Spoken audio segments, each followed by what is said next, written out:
Hello everyone and welcome to Season 7, Episode 6 of Pro Wrestling's Top 50. I'm your host Travis McNeil, and today we continue our countdown of the top 50 matches in CHIKARA history with match number 45 on our list, which is the Young Lions Cup Tournament qualifying match between Eddie Kingston and the anarchist Arik from the CHIKARA Aniversario Delta event held on May the 26th of 2006. This match I will always look back on fondly. This was a great time to be a wrestling fan. This was early 2006, coming out of 2005, which in my opinion is one of the best wrestling years ever.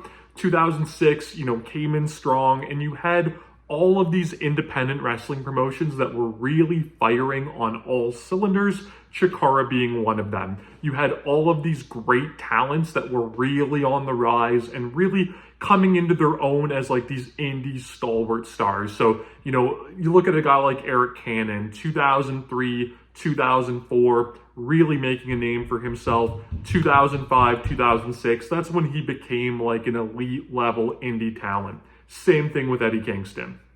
So you put these two together, and this match is just an absolute hard-hitting war. It's a barn burner, but it's got this great story to it that I love so much as well. So it's a match that, when I did my big CHIKARA rewatch project, I was really looking forward to seeing it again. I was hoping it would hold up, and it did. It's so much fun. And it's action-packed. This match doesn't, go a long time. It's under 15 minutes, and it's just two guys beating the absolute stuffing out of each other. So very much like, some of the Pro Wrestling Noah matches that I've done in my year-end countdowns on this series before. If that's your type of wrestling, then this is the match for you. But the story we have here is really great. So both of these guys are ex-Rudos. Eddie Kingston, he was part of the Wild Cards. He was this dastardly, almost like comic heel in CHIKARA. But he eventually turned babyface, not necessarily because he wanted to, but because he hated Chris Hero so much. Arik was Chris Hero's right-hand man in the Kings of Wrestling. He was one of the original three. And eventually led to Arik, realizing he wasn't all about that Kings of Wrestling lifestyle. He was kicked out of the group after dropping falls and, largely being considered a disappointment. When Hero and Claudio brought Fist into the mix, they kind of started to overshadow Cannon, and he was excommunicated from the group. This led Arik to be, the man that couldn't be trusted. In the 2006 Tag World Grand Prix tournament, he tried desperately to find anyone to team with him in that tournament.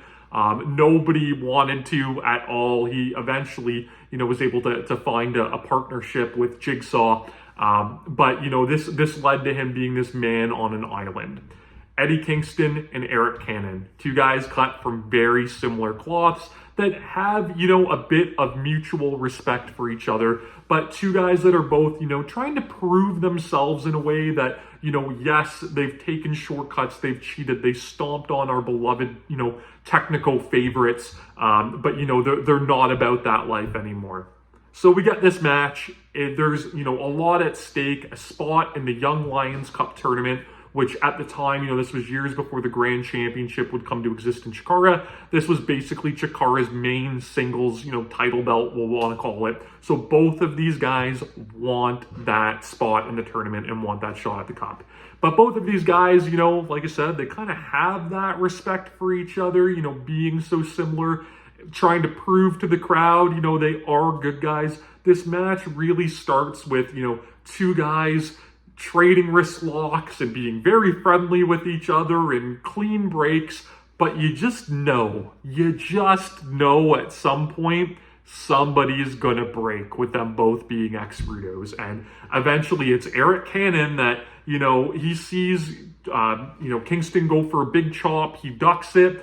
Maybe he's fearful of King's striking ability, I don't know, but he starts to egg him on and lean towards that Rudo lifestyle that he used to live. He goes to the eyes of Kingston, and he's so good in this match as Arik, just being an antagonizing little shit.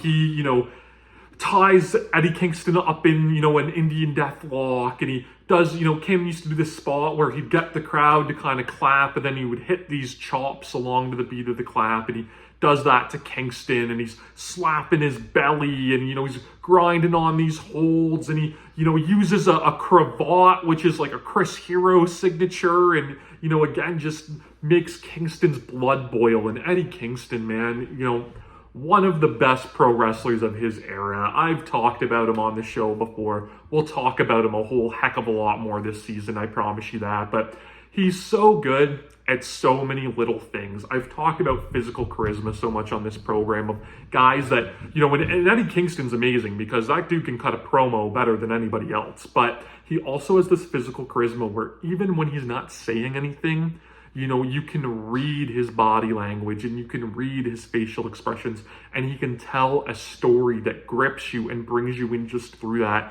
And in this match, you can see this man simmering and simmering and simmering. And the pot lid's about to blow, that water's going to boil, that blood in Eddie Kingston is going to boil, and he will make Arik Cannon pay for that.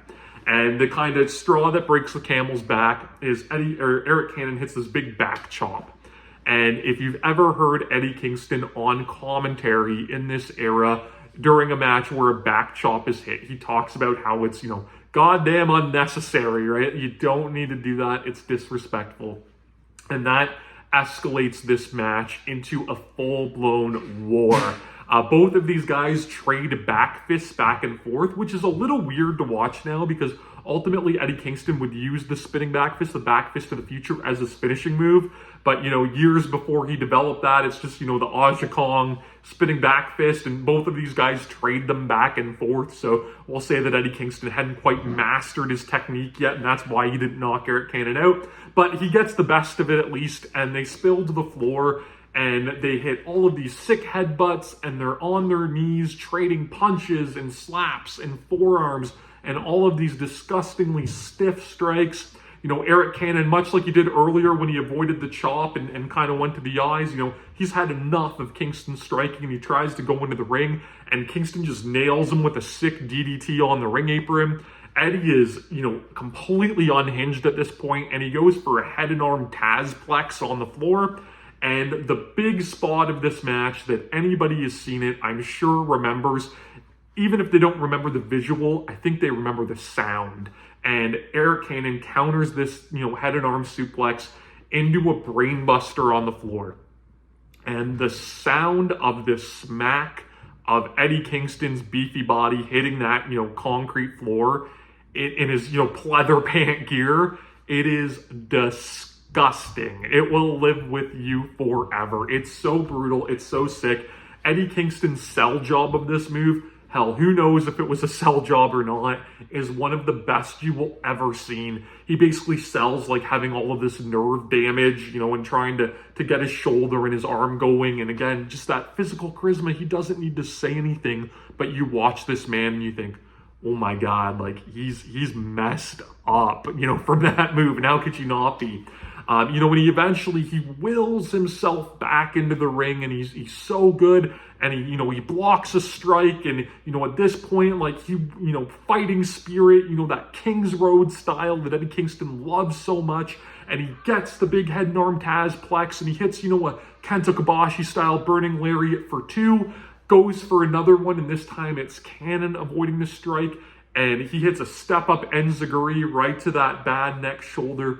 Drops Kingston on his head with 2 sickening Saito suplex.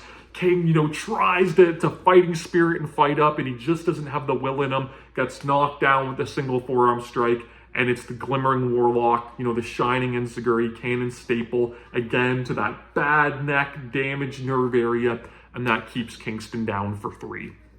This match, it's got this great escalation of the story at the time. It's got all the stiff strikes, head drops, everything that you would want out of a match between these two guys. And, it doesn't have, the high stakes that some of the matches on this countdown might have. It doesn't have the star power, I guess we'll say, that some of the matches on this countdown might have. It, doesn't have the stipulations or the gimmicks or anything like that.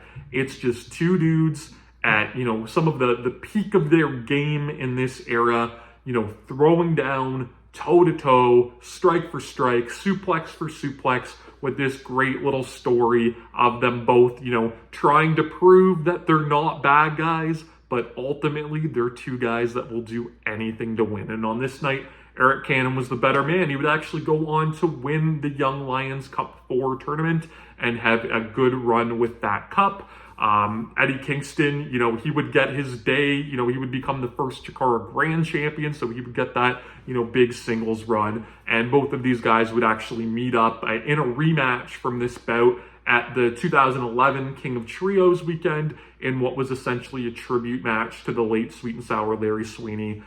That's a really short, action-packed match, super hard-hitting, very, very emotional. They actually play off a lot of the moves in this match, like the brainbuster on the floor. So it's a great little, footnote, an epilogue match that you can watch after you've watched this one if you choose. Ultimately, doesn't make the list, but it's great as well.